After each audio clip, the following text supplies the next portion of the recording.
Cari maklumat dan berita politik yang bebas, kupasan yang tepat, panas. Dapatkannya secara eksklusif hanya di Jom Channel. Komitmen kami, pentasan berita Isnin hingga Jumaat.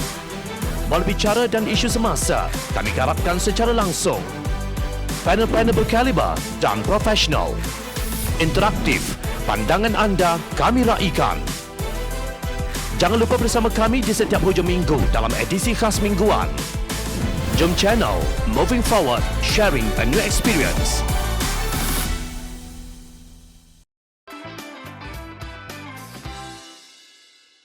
Adakah perkenan yang di-Pertuan Agong sudah diperoleh? Hari ini Selasa 27 Julai 2021, Menteri di Jabatan Perdana Menteri Undang-Undang dan Parlimen, Datuk Seri Taqiyuddin Hassan diasak oleh Ahli Parlimen Pakatan Harapan supaya menjawab soalan sama ada perkenan yang di-Pertuan Agong Al-Sultan Abdullah Sultan Ahmad Shah telah didapati berhubung pengumuman bahawa 6 ordinan darurat telah dibatalkan pada 21 Julai 2021. Saya diberi peluang untuk memberi penjelasan semua mengenai pelaksanaan darurat pada hari Isnin ini. Itu saya minta. Itu berdasarkan... Taqiyuddin mengelak daripada menjawab dengan mengatakan bahawa beliau akan menjelaskannya pada Isnin 2 Ogos. Bagaimanapun, Ahli Parlimen Pakatan Harapan tidak berpuas hati dengan jawapan itu.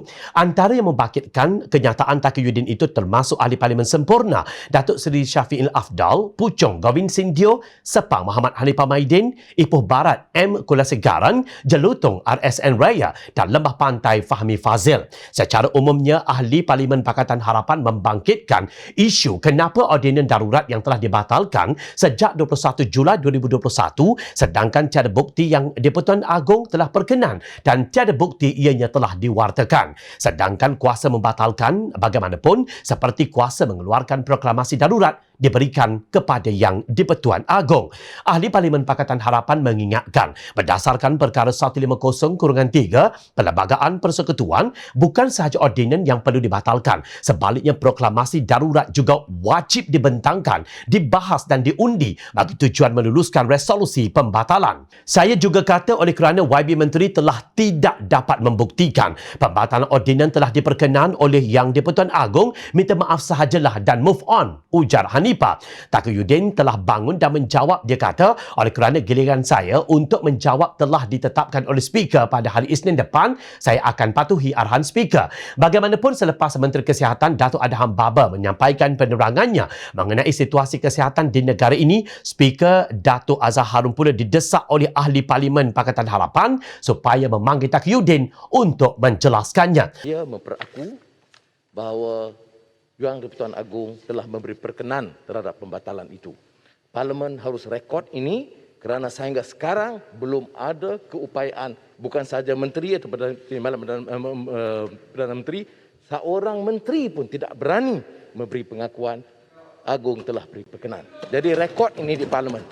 Dengar semua ahli di Parlimen, dengar semua rakyat di Malaysia bahawa kerajaan ini telah mengumumkan sesuatu melanggar perlembagaan dan tidak menghormati institusi yang di-Pertuan Agong. Ya, derhaka. Kita perlu... Speaker, jangan derhaka. Tuan Speaker, jangan derhaka. Datuk ada betul. Rata-rata Ahli Parlimen Pakatan Harapan meminta supaya Speaker tidak turut terseret dalam pembohongan yang bertali arus para menteri. Pembohongan yang dilakukan dengan sengaja kerana membuat pengumuman pembatalan ordinan darurat oleh jemaah menteri tanpa bukti perkenan yang di-Pertuan Agong. Malangnya Azhar juga enggan memanggil Taqiyuddin untuk menjawab persoalan yang telah dibangkitkan. Sebaliknya, beliau mahu Ahli Parlimen Kuala Selangor, Datuk Seri Zulkifli meneruskan perbahasan. You only speak, you don't listen. Speaker, ya boleh balik. Terima kasih, Datuk Speaker. Terima kasih for the action yang beri laluan kepada saya. Assalamualaikum dan salam sejahtera rakan-rakan ahli parlimen. Tuan Speaker, saya minta maaf, saya kena tarik balik soal saya salah baca tadi. Walaupun ucapan Zulkifli itu dinanti-nantikan, namun Azhar gagal membersihkan dirinya daripada terpalit dengan dosa-dosa pembohongan yang nyata. Justru adakah ini bermakna sehingga hari Isnin, rakyat akan terus dikelirukan dengan kenyataan separuh masa oleh pasukan tebuk atap kakistokrasi yang menguasai Putrajaya? Kalaupun sekali anda tidak takut kepada rakyat, tolonglah ada rasa takut kepada Allah.